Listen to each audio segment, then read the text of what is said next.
set. 2, 4.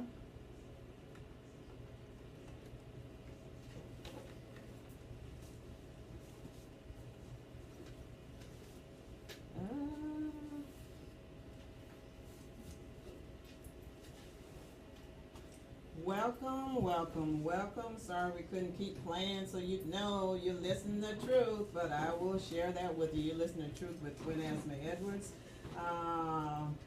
Thank you, thank you, thank you for listening and being a listener. We want to not only thank all of our listeners, but we want to especially, if there are women out there with young ladies, even the fathers, happy Father's Day, by the way. We want you to give a listen to our program tonight because we're going to be talking about something that's very near and dear to a lot of young ladies, to those who truly care about them and want to know what it is that we can do to further encourage them, but also to further protect them as well.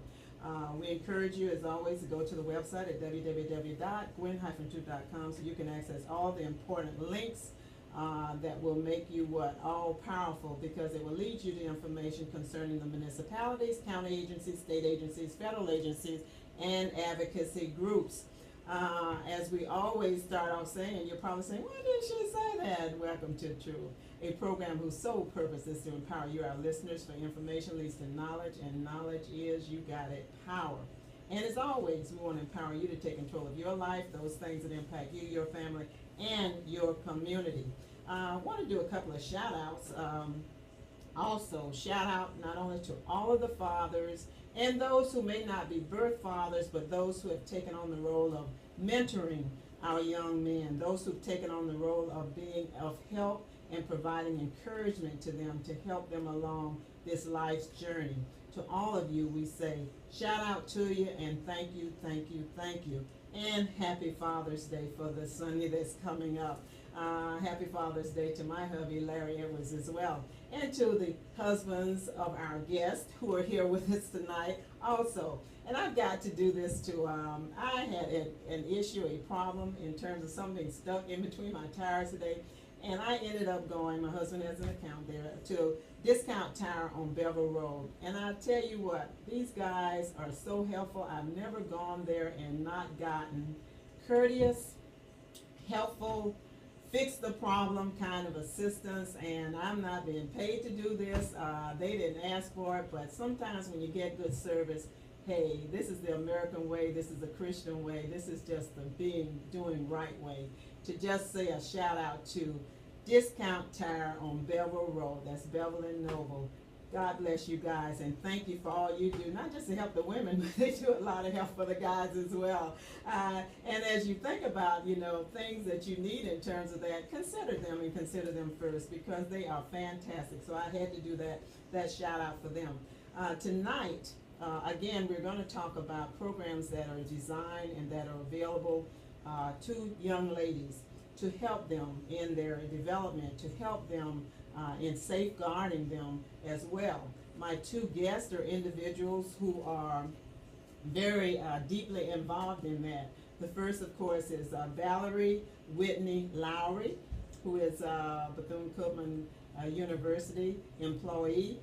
But tonight she's here in her position in helping through Alpha Kappa Alpha Incorporated, that sorority, and Gamma Mu Omega is the chapter, but they put on something every other year called the Debutante Cotillion, and she's going to tell you about that. Tickets are still available, and she's going to tell you why it's done and some of the things that are included in that, as well as some other things that Alpha Kappa Alpha sorority does in our local area, but there's a lot that they do statewide as well. And I'll just do a shout out too for all of the sororities, all of the fraternities who aren't just about building membership, but they're about providing service to the community.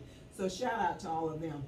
My other guest is an individual that I actually met members of when I attended the League of Women Voters of Florida legislative seminar, the conference that they have every year. And we have various speakers who come forward, those who are legislators, both in the House and the Senate, Legal Women Voters is a nonpartisan organization, so they represented both sides of the aisle, including the middle aisle, which is independents, so Republicans, Democrats, independents, and also leaders that were a part of various organizations who were trying to get some changes put in place that would help the individuals that they represent.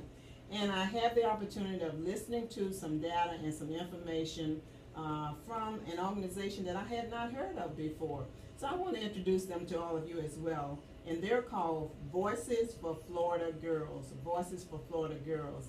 And an individual who helps with a lot of the outreach and providing information in the community in regards to them. And she's here from Orlando, Florida, but her name is Lynn Osgood. So these are my two guests for tonight, and I want you guys to just pay close attention to the information that they're going to share. There are a lot of us that talk the talk, and sometimes we just don't walk the walk when it comes to the concern that we have for our young people, the concern that we have, be they boys or girls, concern for our youth. And our youth are in need of a lot of services, a lot of help, and especially encouragement. They also are in need at times of protection from abuse and neglect and the like. And sometimes the system works as much against them as for them. So these are programs that are positive programs that work for them. And as I stated, I'd like to first start with Valerie Whitney-Lowery, who's going to share with us information concerning Alpha Kappa Alpha Sorority Gamma Mu Omega chapter for this east side of Volusia County, the Daytona Beach area, and share this program that's coming up and other things that they get into. Welcome to Valerie, welcome to Lynn. Thank you so much, both of you, for coming and sharing with our listeners. But here you go, Valerie. Okay, thank you, Gwen. It's my pleasure to be here this evening. Well, Alpha Kappa Alpha Sorority, in particular the Gamma Mu Omega chapter, was established here in Daytona in 1941, and it was the first graduate sorority chapter established in the city, and we subsequently established Gamma Tau chapter at Bethune-Cookman University. And through the years, the sorority has shown its sensitivity to the community needs through its involvement in a number of projects. We've had our Ivy Reading Academy, we've taken the elderly to lunch, we have a Men of Tomorrow program, which is similar to our debutante program, but it focuses on young women. We also have participated in donations to various organizations, Halifax Urban Ministries. This year we donated to Food Brings Hope. These are things we've done at the local level. And of course the sorority is an international sorority. So we have projects that involve international communities, one of which is Heifer International, in which we donate money to people in developing countries to help them and things like that. And you know, when they hear you say heifer, you know, that's, I think it's a cow, is it a female cow or something? But this program actually provides those animals to new starting businesses, and from them they get the milk and a lot of other stuff that they're able to sell. And these are women and individuals who are able to actually start entrepreneurial activities in their communities where were it not for this assistance, they would be like so many who are destitute and really depending on others to help them. But this gives them a leg up and gives them an opportunity to really be an entrepreneur and actually not only help their immediate family, but help the community as well. And that's really a fantastic program. Yes, it's a wonderful program. For the past 4 years, we have been focusing on Ecuador and Kenya. And we have contributed nearly $400,000 wow. in the last 4 years to those two areas of emphasis there. So we're very proud to say that. Alpha Kappa Alpha, we're first in service to all mankind. And as I say, we were the first graduate sorority here in Daytona Beach. And we, in fact, were the first sorority founded for African American women, founded at Howard University in 1908. Fantastic, fantastic. And I'm happy to say that I, of course, am a member of Alpha Kappa Alpha sorority, and actually helped start the sorority at Stetson University so many years ago. I won't even say when, but anyway, just love the organization, and I love what we're able to do for others. And the program that is coming up next week is one where you still have tickets. And tell our listeners about the Debutante Cotillion. What is the reasoning behind it, and what are some of the things you guys do to help young ladies? Okay, our Debutante Cotillion is sort of a hybrid program. It's part programming and it's part fundraising. The money that we raise, we use that to award scholarship to youth in the community, high school students. The program itself, we have a number of workshops in which the young ladies that are selected, they have to apply in the fall, in which they take part. We have had workshops with related to health. This year, we actually took them with us to City Commission meeting. We considered that our civics workshop, which I think was very telling, because I run across a lot of students who don't realize that anyone can go to City Commission meetings. And they were truly fascinated. In fact, I told them, I said, you have a duty and a responsibility to know what's happening in your city. We took them to some other cultural activities at the library as part of the special programming they put on this year, and also at the Philip Cookman University, as you stated. And so all of this is going to come to an end on June 21st, in which we have our actual presentation. Our Debutante Cotillion is a gala in which these young ladies are going to be presented. You know, debutantes traditionally came from the aristocratic families. It was a way for the aristocrats to show off their daughters and hopefully help them find husbands. Well, we're not really doing that at this point in time. And so we aren't necessarily dealing with the aristocrat, although the program is open to anyone. But we work with these girls, and it's going to be awesome. It's just truly lovely. It's going to be at the Shores Resort and Spa on June 21st. It starts at 6:30. And one of the highlights for us always is having the father-daughter dance. You know, and it's very touching. It is. And we're practicing right now with these dads. You know, a lot of them come in with 2 left feet, but we whip them into shape in time so that it's just a lot of fun. In addition to the older girls, and these are high school juniors and seniors, we also have our little ladies. We call them our little bud dads, and their ages 5 to 8, and they come and they perform. And so we'll be crowning a little Miss Bud Deb, and this year we'll be crowning a Miss Cotillion. But it's just truly, it's a nice event for the family. Yes, yes. You know, and after the presentation, we're going to have dinner and dancing and everything. So it's almost like, you know, we're presenting you. We want you to be involved in your community. We come up with community service projects as part of the program that they have to take part in. And it's just a wonderful thing. And we're looking for candidates all the time. We start recruiting in the fall of senior year. So we started last September. We were looking for girls, and they can come from you know, any of the high schools here. In 2012, we had a young lady to join us from Flagler Palm Coast, and she came up. So it's not just limited to Volusia per se. If there are girls in Flagler who like to take part, you know, let us know. Wonderful. And for those who are interested in securing tickets, because the tickets are $45, and that includes the meal and the wonderful experience of watching these young ladies, as well as the young Debs, perform, but also get introduced to society, so to speak, and then watching their dads develop something better than their 2 left feet, and dancing with their dads, dancing with their daughters. And one of the things I was saying before we started is that, you know, there are some families where the daughters and dads may dance together a lot. Who knows? But many times it's this activity where they have this dance together, and then their wedding, where they end up dancing with their dads. It reminds me of the song that one of our, and I know he's dead now, about Dancing with the Father, you know, Dancing with My Dad. Every time I hear that song, of course. Luther Vandross. Yes, Luther Vandross. The song about his dad, and it was just, I mean, it's just awesome.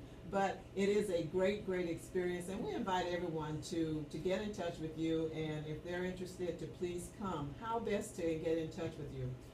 They can call 386-253-1753 if they're interested in getting tickets. Okay.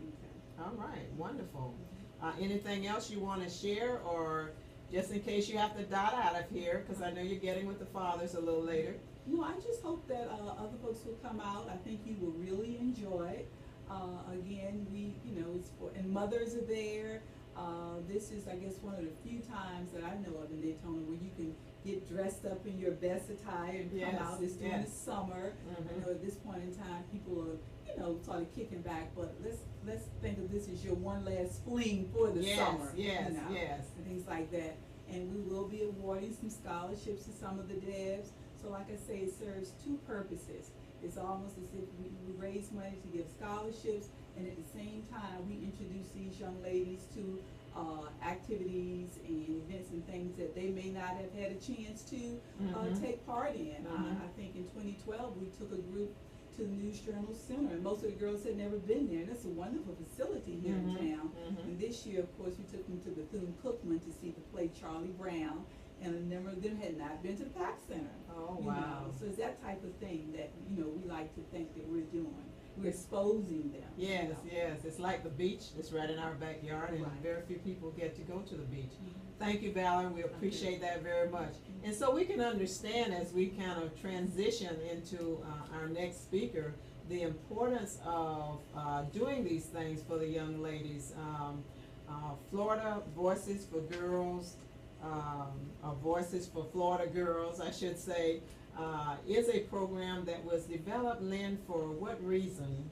And what are the outstanding things that, in terms of data, that people really need to know and understand as to why doing things, positive things for our young people, especially our young girls, is so key and important?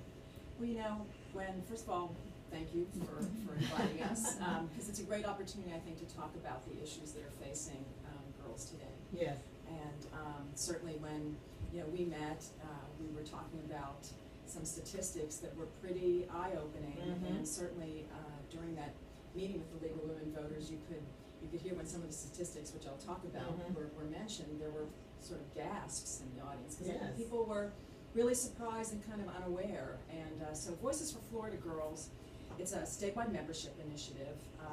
We support public policy efforts to improve the well-being of all girls.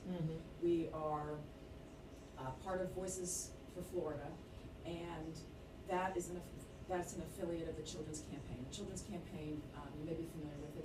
It's more than 20 years old. It's one of the state's most respected advocacy organizations on behalf of all children in Florida. So at that particular meeting with the League of Women Voters, we were also with one of our partners, which is the Dolores Barber Policy Center in Jacksonville, not too far from here. And a lot of what we were talking about involved, some hard statistics about girls today. And so you probably remember these, but let me tell you some of them, and then you'll probably hear that same kind of gasp. But it says, for instance, 1 in 4 girls is abused before her 18th birthday. So that's 25%. And when you think about that, you think about just being with your group of friends, or daughters or nieces, granddaughters, friends, or whatever, and you can think that 1 out of 4 of them has been abused before their 18th birthday. 1 in 6 women is the victim of attempted or completed rape. That's a pretty hard statistic too. That's tough. It really is. 1 in 5 college girls is the victim of attempted or completed assault. And certainly there's been a lot talked about, especially on college campuses. And, of course, they've got a lot of colleges in Florida, and certainly in Central Florida. So that's a real pressing issue, and those are some statistics that, as we talked about, really caused, I think, all of us in the audience to really pause and to think about what's going on and why that's going on. And so where Voices for Florida Girls comes in is we strongly believe that we need to be involved sort of at the front end of things. We need to be involved in shaping policy and making sure that the needs of girls are addressed by policymakers, so that, you know, at some point maybe we won't be on shows just talking and giving those kind of statistics. Right. Because really it's the front end that can really make the difference, and that's a heavy lift, that can be hard. So what, you know, we're looking toward people in the community, business leaders, you know, lawyers, also people who have passion for issues like this and who are concerned to join us and help us in shaping some of those policies throughout the state. You know, I'm sure that we all appreciate how much that would mean to, not just to us, but to the future generations, because as you talked about, you know, you're empowering girls and you're trying to lead the way, so that's part of what our organization is about. Now, when we were in Tallahassee, one of the issues that was brought forward had to do with some legislation that was being introduced that would have actually ended up taking young ladies who had been victims, correct, and actually almost incarcerating them. Right. As opposed to, you know, allowing them to get the assistance and help that they needed. Right. Can you share a little? Sure. That, the big issue, and certainly one that the Dolores Bar River Policy Center was involved in, as was the Children's Campaign, was for sex trafficking, which is certainly getting a lot more attention. In fact, on the way here, when we were driving from Orlando, there was a billboard that I noticed that was sort of, you know, calling attention to the problem. So there were some movements, measures in the legislature to lock up some of these girls for their own good, if you will, but against their will. And we felt very strongly that wasn't the right path to take, that the approach to take in caring for really victims, these girls are not criminals. This is, you know, they're being sold, and they're part of a really an illicit trade. So we felt that really the emphasis needed to be on creating, you know, mentor and centered and trauma-centered approaches to really services and care, as opposed to thinking about locking them up because maybe they'll run away. And that is something that I know it's difficult, because you think, well, somebody runs away, you know, you want to protect them, but that's an expected behavior from a lot of girls who are in this situation, because trust is a very big issue. And that locking up of them was also playing into something, you know, that their exploiter tells them a lot. You know, if you run away from me, you're just going to get locked up. And so it kind of fed into that. So, and that measure was ultimately stripped from the legislation. And so what emerged was something that was much more focused on, you know, services and things like that, as opposed to sort of what was really kind of a punitive measure.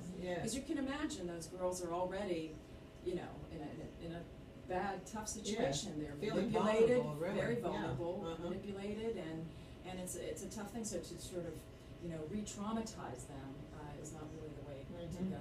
And almost feed into, as you were saying, what the persons who had victimized them had already set them up for. Exactly. I heard a presentation by an FBI staff person who was talking about these individuals, young ladies, who ended up being, you know, taken advantage of as well, and they really refer to it as being in bondage. You know, they're made slaves. They are, yes. And one of the things that he emphasized was the fact that for many of them, depending on how long they were in the situation, they really began to feel that that person was looking out for their best interest. And everybody else, including law enforcement, was the enemy. So that when they have been used in for the sex trafficking, and you know, people think about the trafficking and all that goes on, but a lot of it is either to get them, make them slaves in terms of using them for sex, or even indentured to work in households and the like, you know, end up being somebody's in-house servant to clean the house, to take care of the children and everything else. It happens, you know, from countries, other countries that they're used, but there are a lot of young ladies who are actually picked up, who run away. They may have run away initially, or they were just kidnapped. And they end up then being put into this type of a bondage type situation where they're made to feel that, you know, if you try to run away, if you tell anybody, I'm going to kill your family, which a lot of them do in terms of the kidnapping, and you'll never see your family again. Or they tell them that your family didn't want you, they don't love you, so you're better off with us. You know, anything to work with the mindset of their mindset, and as a result, these young people, when they're picked up, which is probably what led to them wanting to incarcerate or lock them up for their own good, as they thought, Right. because they actually would want to escape. They would want to get back to that person who has actually used them. And it's difficult for people to understand that, but it's like the young people who end up becoming a part of gangs. There's a certain love and bond that they're looking for that they did not get at home or didn't feel they had at home, and as a result, they're going around trying to find it anywhere they can, and even if it means threats to their lives, they feel that they're more loved and they embraced in that type of a setting than other settings. In terms of the, I want to make sure I get it right, Voices for Florida Girls, and that was an outgrowth. It sounds like a grassroots type of an organization that kind of sprang up and sprang into place. Do you feel that you've had a great deal of success in terms of you know, working with other organizations who provide and meet the needs of these young people once they're, you know, kind of brought into the fold? I think we do. We're building, and I think the Policy Center in Jacksonville is really at the forefront. And a lot of the research, for instance, on how best to treat some of these girls. So, and you know, a lot of it is just that public awareness. I think you know, many people, when I know I've had conversations with friends of mine, they're I think shocked, you could say. I don't think that's you know, an exaggeration to say when they hear about some of the statistics or some of what is actually happening out there with young girls. And so I think we're helpful in raising that awareness and bringing that issue to the fore, and then in helping bring people to the table to talk about, well, how should we best handle this, you know? And because there are lots of reasons and lots of things that go into it, but you know, I think, you know, as you talked about Florida actually ranks 3rd nationally in human trafficking, and of course human trafficking involves more than just sex trafficking. Yes. But you can understand why we have a big tourism industry, so you have a lot of, as you said, you know, there's forced labor, there are a lot of things, and so that's an eye-opening statistic, I think, in and of itself. Absolutely. And actually getting a handle on the number of young girls, and you know, some of these girls are preteens, so we're not always, you know, these are really little young girls. I mean, who should be, you know, playing and reading and having fun and everything. This isn't really what should be their life.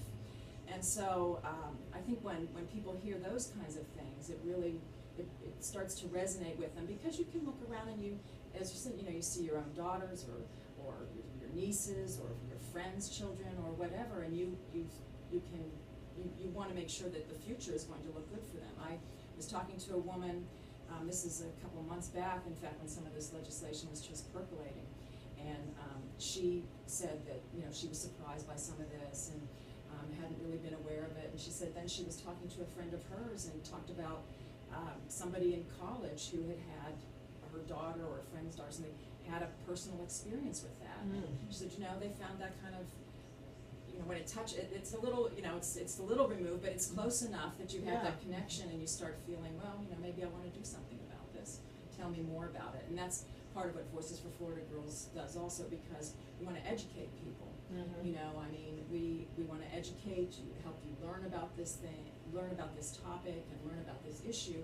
We can build on that, and together, there's a lot of, you know, we can be empowered together. There's a lot of, I think, as you talked about, you know, Valerie, there's a lot of sense of when we all come together as a community, we can really prompt some very significant change. Absolutely, and I can recall too watching something I think on Channel 13, but they were talking about and trying to share with parents some things that they need to teach their young children, and young girls as well, in terms of how to deal with a situation. And we have a lot of that.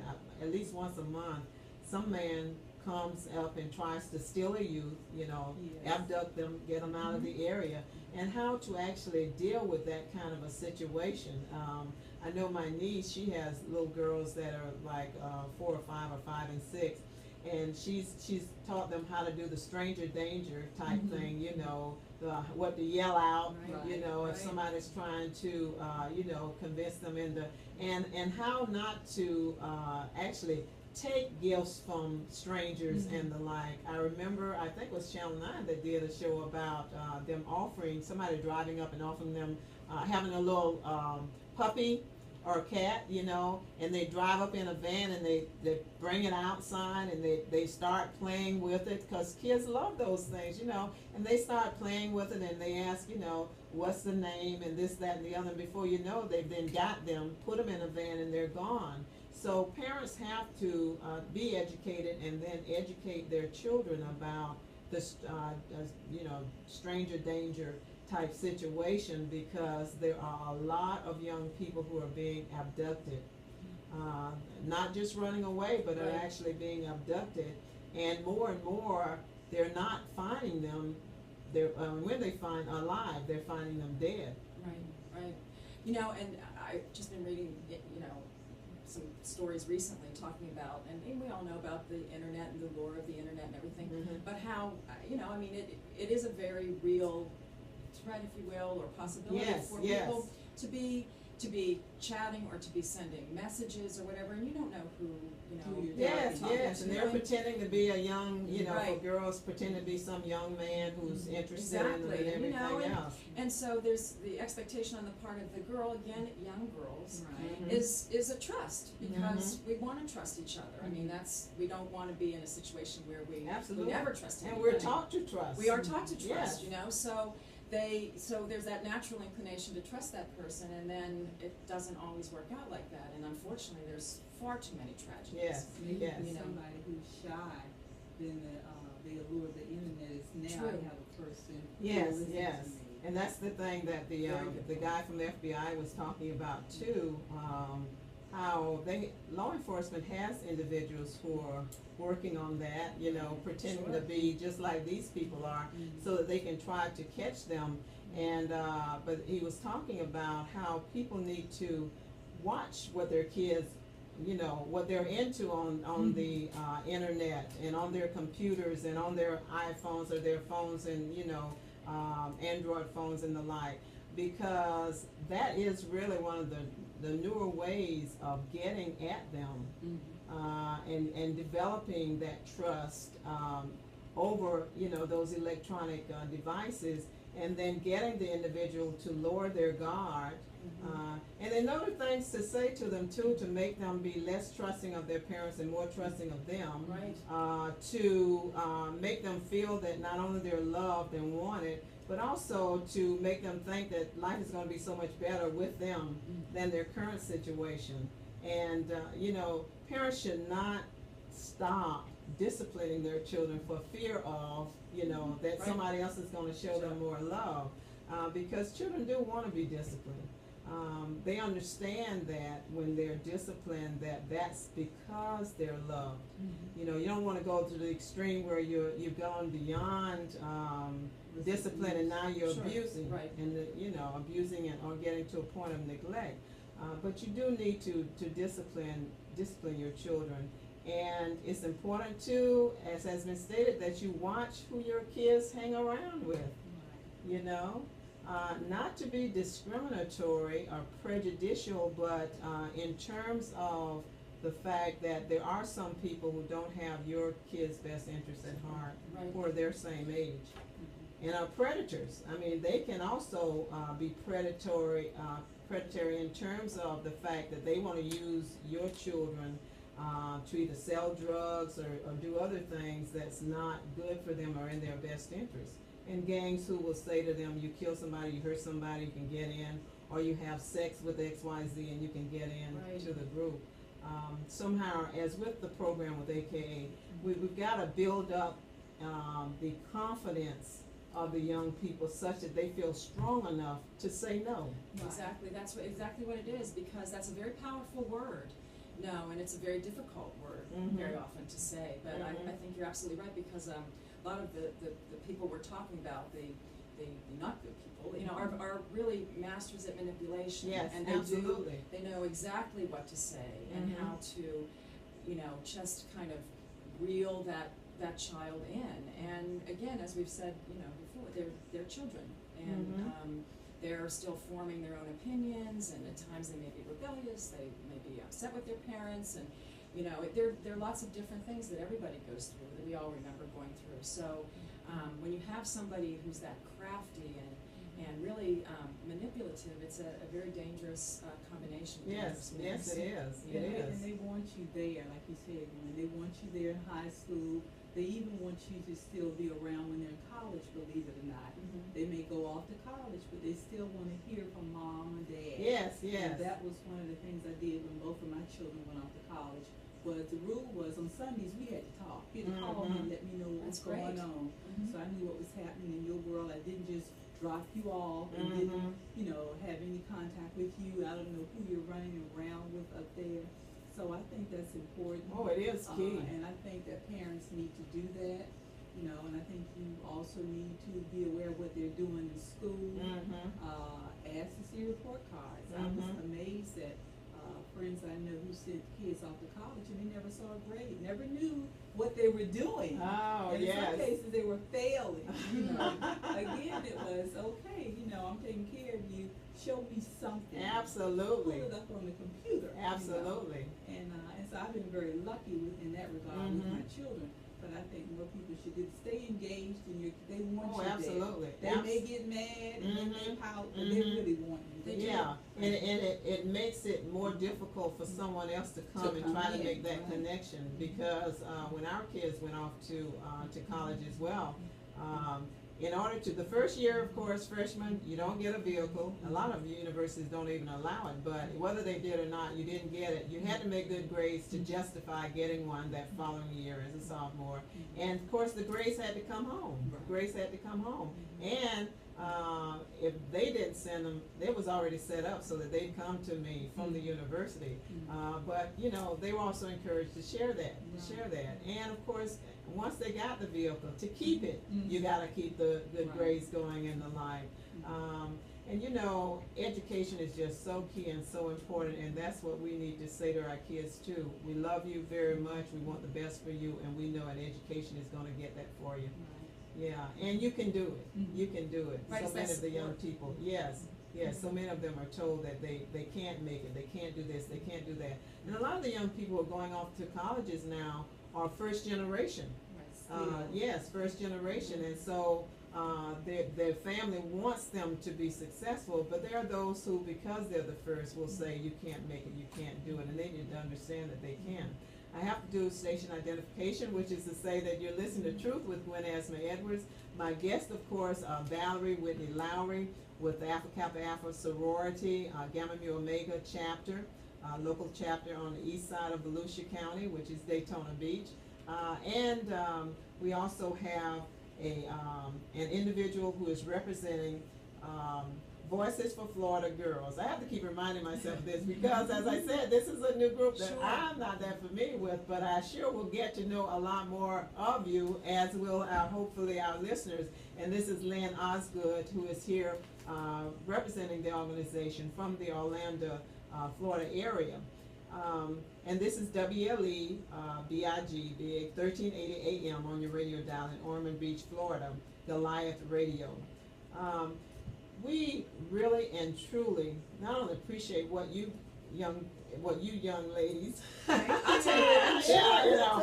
You too, Gwen.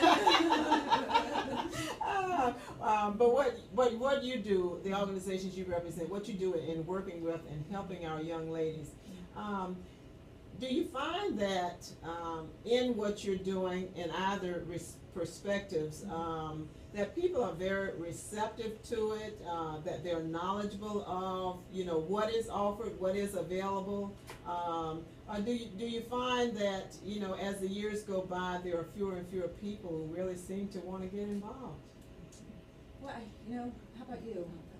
Well, I think with regard to the debutante cotillion, it starts out maybe with a lot of girls who are interested in it, but we're dealing with seniors, so we lose some of them, but we find parents who know more about it. And in fact, I think this year we have a young lady who years ago was one of the little bud devs, and so this year she's a debutante. Wonderful. And her mom brought her in. Her mom really wanted her to be in this program because she was kind of shy, and her grandmother. And so we've watched her sort of blossom, over the past couple of months. And so she's out there right now. She's very talkative. Wonderful. So I do think in some cases it's just, the parents know about it or somebody's on or something like that. But for the girls, for them, they're a little suspect initially. And like I say, we would love to have more girls to apply. I think we've had in the past maybe as many 25 girls that we presented. This year we're presenting 8. In 2012 we presented 13. But we start off with more girls in that, So we lose some of them to other activities, and especially we lose the seniors to all the things that happen in the spring. And so we work with the juniors.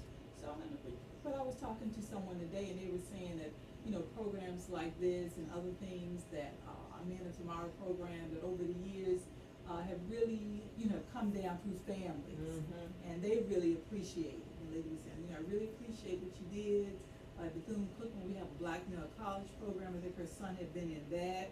And so she just ran down a list of different things that had impacted her family.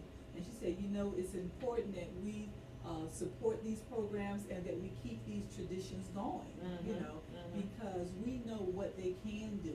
I think in this case, her son had gone off to do, and that's one of the things that we stress with this, is getting, a college education.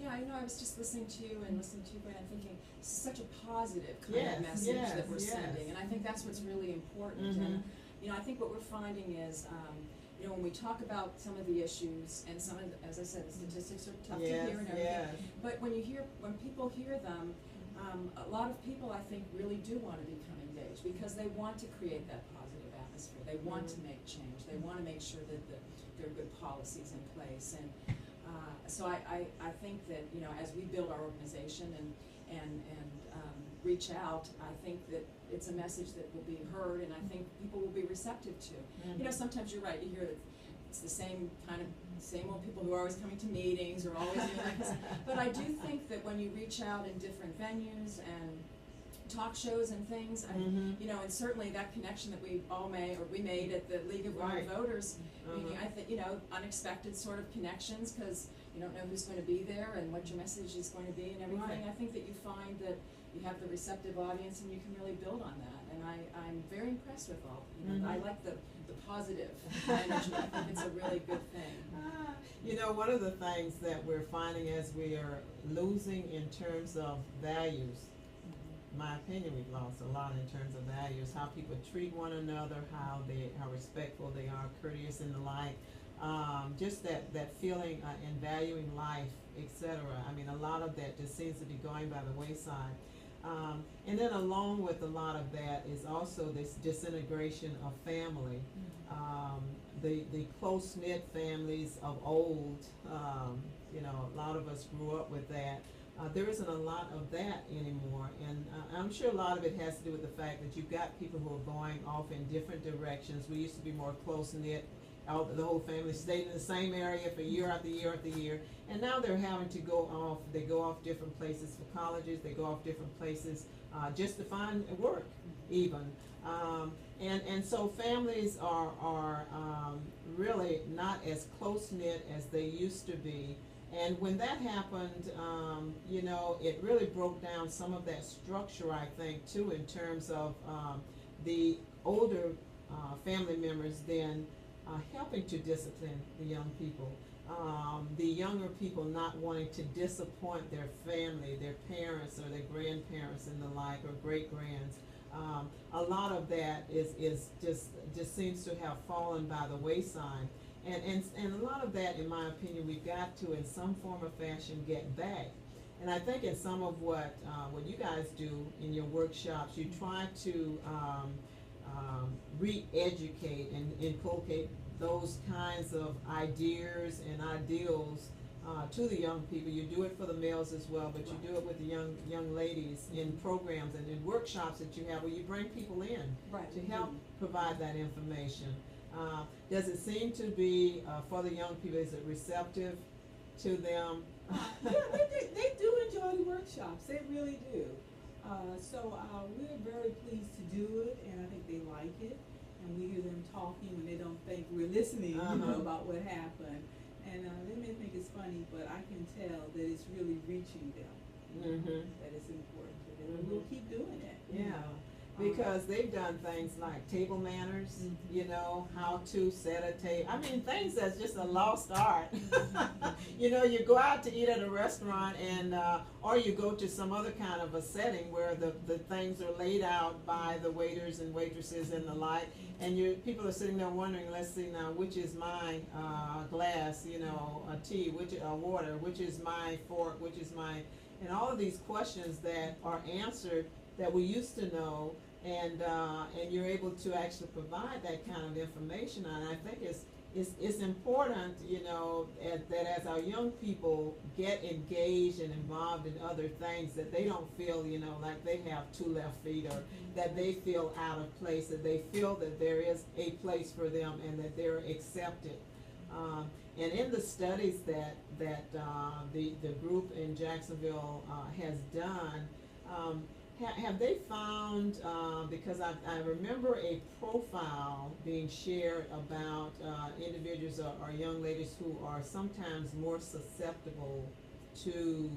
Well, certainly the population of runaway girls, that's a you know a population that's vulnerable, should we say, you know, to be sort of attracted, or somebody attracted to them to do. So that's one thing. I mean, you have sort of that isolation, the loneliness. A lot of these girls have had prior, you know, abuse in their history. They've either been abused in a home or perhaps by someone else. And so that sort of has also set kind of some of those things in motion that might make them more vulnerable to, you know, basically a predator who's coming in and trying to use them for a business.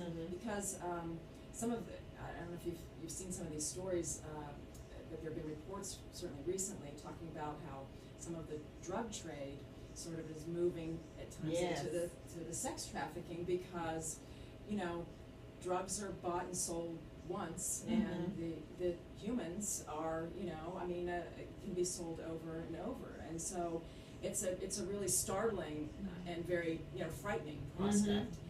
But I just read something about that recently, and it was saying, you know, these are really lucrative businesses for people, except for, of course, the girls, and in case of boys too, who are sold, the victims, and who are victims. So one of the things that was shared by the FBI agent who made the presentation, I've been trying to get him on the program, but I think they have an issue. Anyway, but one of the things that he stated, because I asked about that too, and he was saying that in our area that they had not seen that much of that, but one of the things that draws the drug people, cartels, etc., into this is because it is lucrative. It doesn't involve a lot of risk. Right. And, you know, until more recently, there's been a lot of the trafficking going on, but nobody's really been paying attention. And a lot of these girls, some do run away, some are kidnapped and the like. There are also some who are brought from the other countries and they entice them, you know, and then, you know, people don't pay a lot of attention to shows, TV shows that come on, but some of those TV shows are based on truth. And I know there was a police show that actually showed where young ladies were being used for sex trafficking, and how the guy was sitting there saying, as you were saying about, well, you know, if you run away, they take all their identification, all their proof of who they are, if they've got passports or whatever, all of that they keep, so that they can't really go anywhere because you need to have that stuff. And the other things that they tell them to kind of tie them to them so that they don't even have to pay somebody, a whole lot of people, to watch them and guard them, because they've got their minds all twisted to the fact that they need to be there, they need to stick together, look out for one another and the like. So you've got individuals who are, as you said, already primed for that type of activity. And the drug traffickers find out that, you know, when you have that, you don't even have to worry about, you know, doing a lot of hard sell for your product. You don't have to worry about keeping a lot of material together and all that kind of stuff. You don't have to worry about even paying other people their bits and pieces that come down the line. It's just very, very lucrative. And there are a lot. I for some reason, something like 800,000 or so in terms of Florida. But there are a lot of young ladies who are pulled into this trade, so to speak. And it is like a trade because it is a business. It's business. And they're making money, they're making good money at it.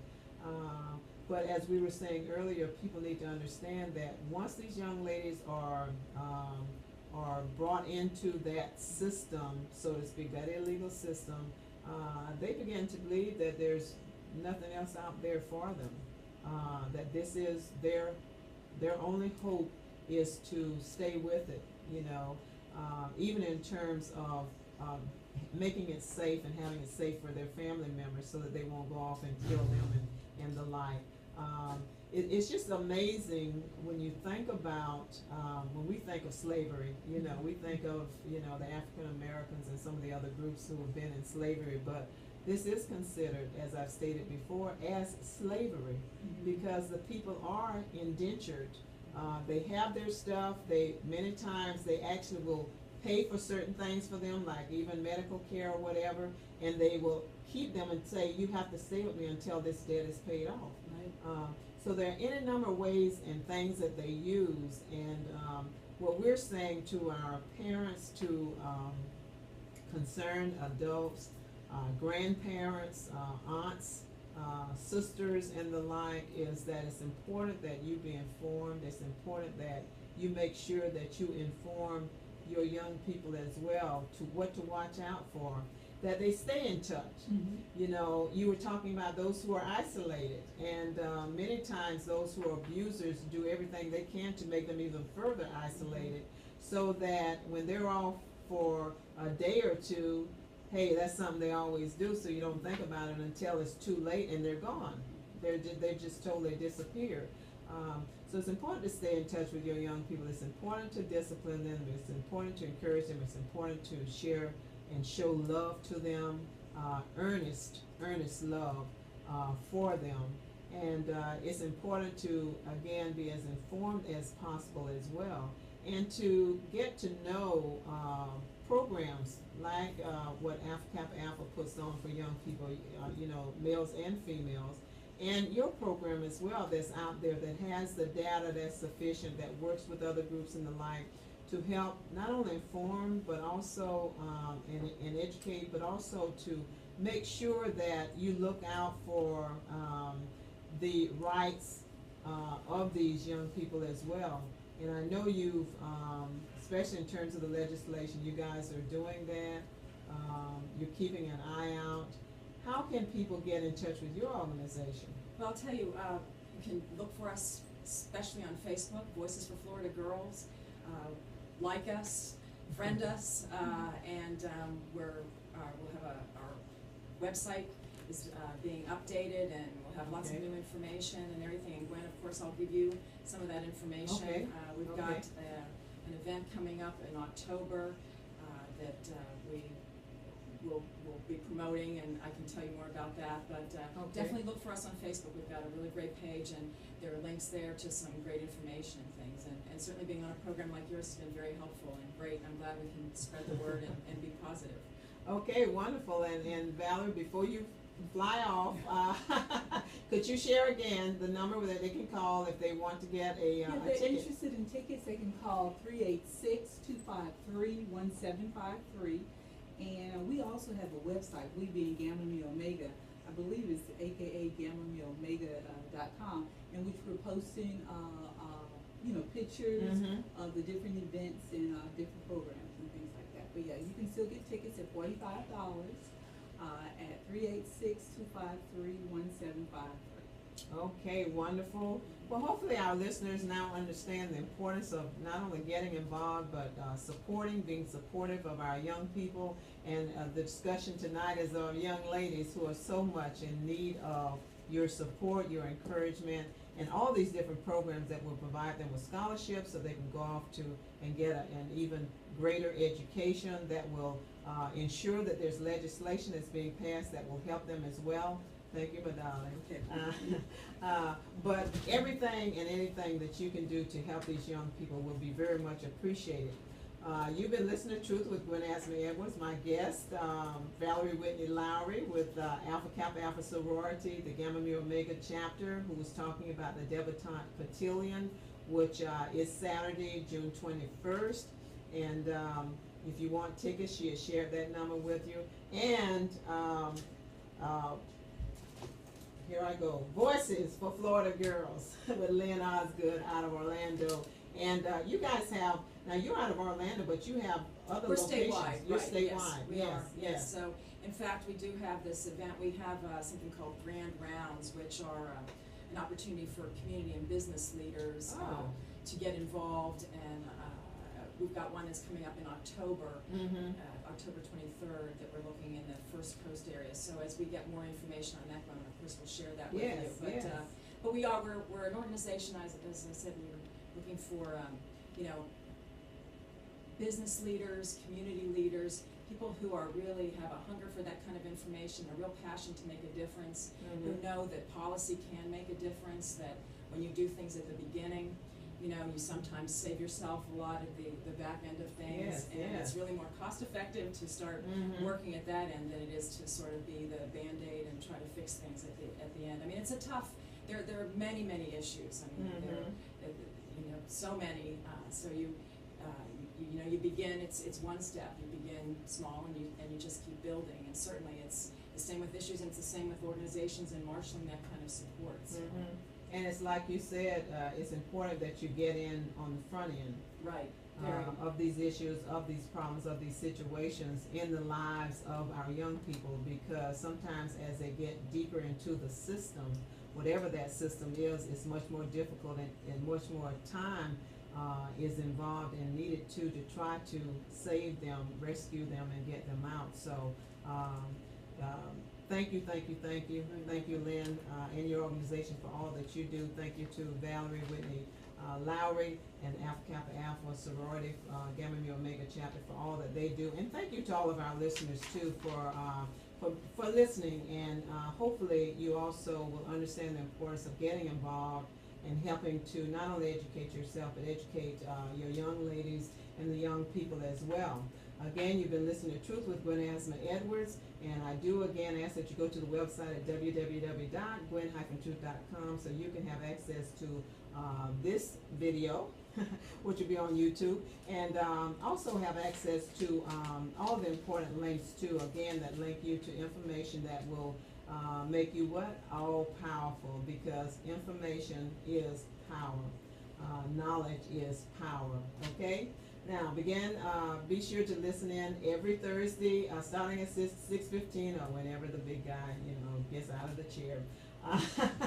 But stay informed, stay empowered, stand tall for that which is right and truthful.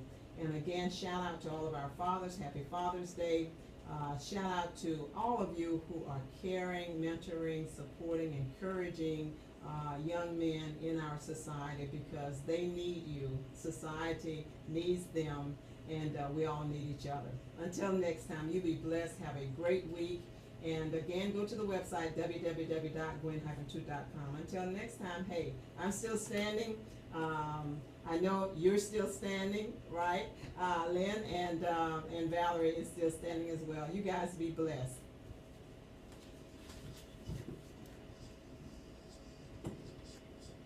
Thursday night on WELE 1380 Radio, Florida. All right.